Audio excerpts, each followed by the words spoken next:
Okay, so we've had a screening of Remote Witness.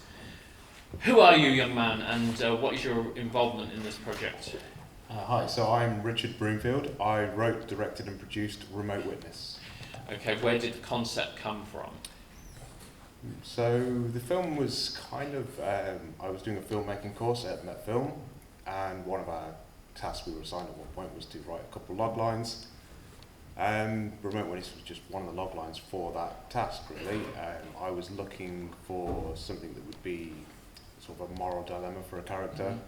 So the main character, Steve, who is witnessing the events that happen in the film, but obviously the way he's witnessing it is also illegal itself. So Yeah. it was the moral decision of what action does he take? Does he try and help the victim, or does he just try and cover up his evidence? So I was trying to explore what that character would do in that situation. And you were in a situation that some of our other filmmakers are in that your setups are quite limited, aren't they? You've got quite a few locations, very few locations, should I say. How difficult was it when it come to the planning in the flat? Because the realistic side of the world is how are you going to get the computer or camera to realistically portray that story in the placement? So I kept trying to think of things that would be right. So I tried to do camera angles that were spy shots of what kind of devices someone would have in the modern flat. So I was looking at things like Google Home devices, Yep. laptops, phone cameras, tablets. So obviously there's a scene where she's typing a pin that's just underneath the camera lens. Yeah. Obviously the idea is that's meant to be a tablet screen, so the tablet she's clicking on the screen and the camera is still seeing what she's seeing. I think it was quite ambitious as a way of doing it. I can remember a conversation with a DP because originally I wasn't going to do anything other than the spy shots, Mm-hmm. which would be quite limiting on what you could see in the frames. So after the discussion, we did decide to put some more use traditional shots in there, so having your singles and your close-ups on certain objects. But yeah, I mean, obviously, I was trying to also do like a modern day retelling of Rear Window, Yeah. which obviously Rear Window, you're seeing most of the interesting events happen through his telescope through window. It's all long shots. But obviously, in a modern world, in a digital age, we could do a similar thing, but with close-ups of those cameras. So, yeah, it was really trying to bring that kind of digital way of doing that film and giving that same story. It's told in an interesting way as well, because I think it's a very strong story, but you've not overly hit home on the darkness behind that, which kind of doesn't. It makes you come away not feeling dirty. Does that make sense? When I say dirty, it's like sometimes people would take that story and literally ram it home with a level of aggression that you come away and you feel like, actually, this is a really unpleasant watch, blah, blah, blah. Yours isn't in that same vein. It's impactful, but it's not so hard hitting. Was that intentional? And if so, talk us through that process. Am I not being as clear as maybe I should be? No, that's perfectly clear. I'm just trying to really think of a response to that. So obviously the subject matter in the film is one that's quite difficult for me to approach, as it is a subject that realistically doesn't affect men that much. No. But it's a conversation I have with my wife, and it's something that unfortunately women still go through and are probably going through increasingly more at the moment. So it was a very difficult subject for me to approach. I was very nervous about approaching a subject in this manner and paying respect to what is happening.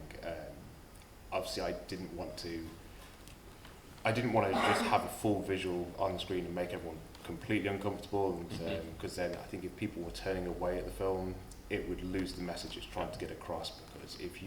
If you made it too impactful and people walk out of the screening, that's kind of what is the reality of it, where we are a lot of the time ignoring this situation.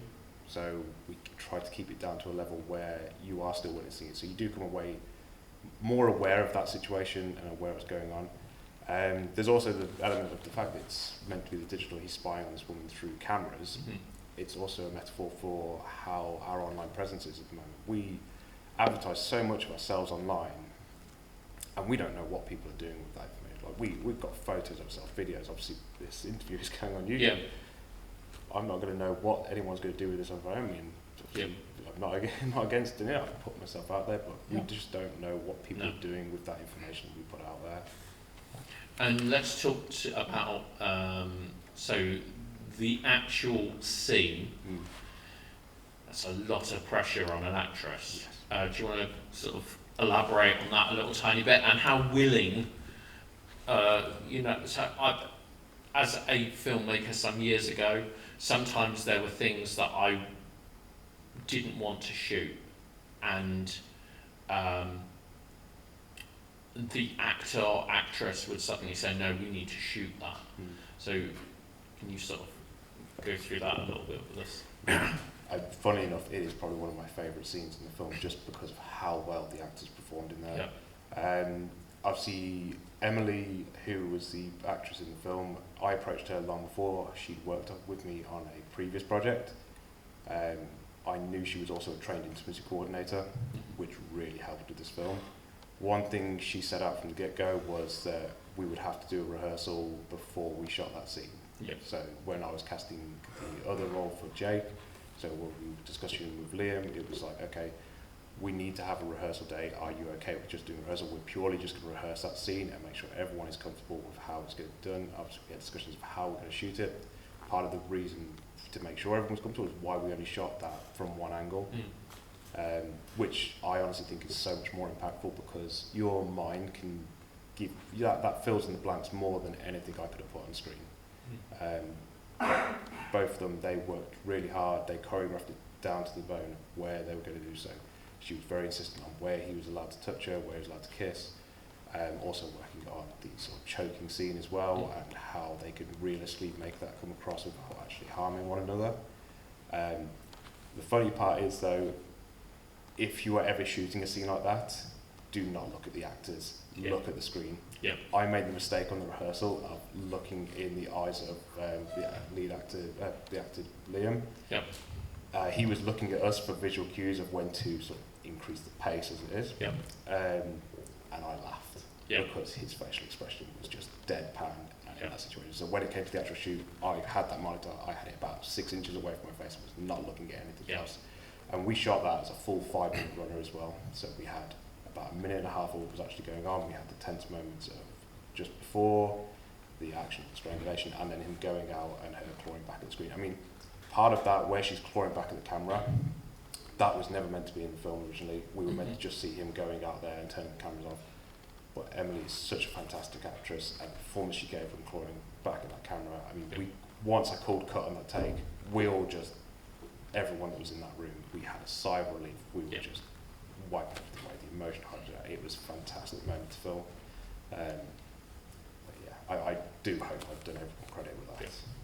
Beyond making eye contact when someone's doing a scene like that, what lesson, what do you think is the biggest lesson you learned from that shoot? Because we all learn something, don't we? Every film we make, we learn something new in some way. I learned quite a lot, to be honest. Obviously, we shot this just over 2 years ago now. I've shot a few things since then as well, and I've made plans. I've got plans for other things I'm shooting. So it's how I do my pre-production communication with the crew. I'm a lot more involved with how I discuss how we're practically going to do things. With that, it was 1 or 2 conversations I had with the DP, but now it's a lot more involved, getting them to records, getting them to locations, make sure they know where everything is, getting a full lighting plan involved. One of the most difficult things we found in that shoot. So we actually lost our main location about a month before the shoot. Okay. So the joys of Airbnb for locations independent filmmakers, they can cancel on you very short notice. Yeah. So we had to scramble to find a new location. The one we actually found, the one side of the wall in the living room is completely glass. Right. We were shooting day for night. Right. So we had to block off that window, and this was in the height of the summer. The blackout curtain kept falling down, the tape kept melting off. It was an absolute nightmare. It was a difficult part of the day. So obviously that is one big key to it, is working at night and making sure we've got a plan in place to keep natural light covered so we can get the lighting exactly how we want it. Yeah, I think production design is a big thing. Obviously, production design with that was very much me and my wife discussing it and working out just what we could put in there. So one of the things was the whiskey bottle design. I went to a friend of mine and said, well, I mean, originally actually I approached a local distillery. Yep. I was seeing if I could get them, if we had permission to have one of their brands on there. They never responded to me, so I went like, okay, well, I want to represent Birmingham. It's an interior shop location, but I still wanted to represent the city I'm from. So I got a friend of mine to design the whiskey bottle with elements of Birmingham. So that's why you've got the bull and you've got the shadow of the cityscape underneath. And we just tried to place what we could, but obviously now I know that how important production design is, that I always approach and make sure we've got someone who can plan out and make a fascinating set to shoot. Because that's the key thing. It's what you're seeing on camera. We need to put that as it's not just the acting performance. It's what you've got there. Yeah. And let's ask the audience if they've got any questions. You're safe. So what was that? Yeah. Sorry. Hang on. Something trouble. Oh, I might have known it was him. Hang on.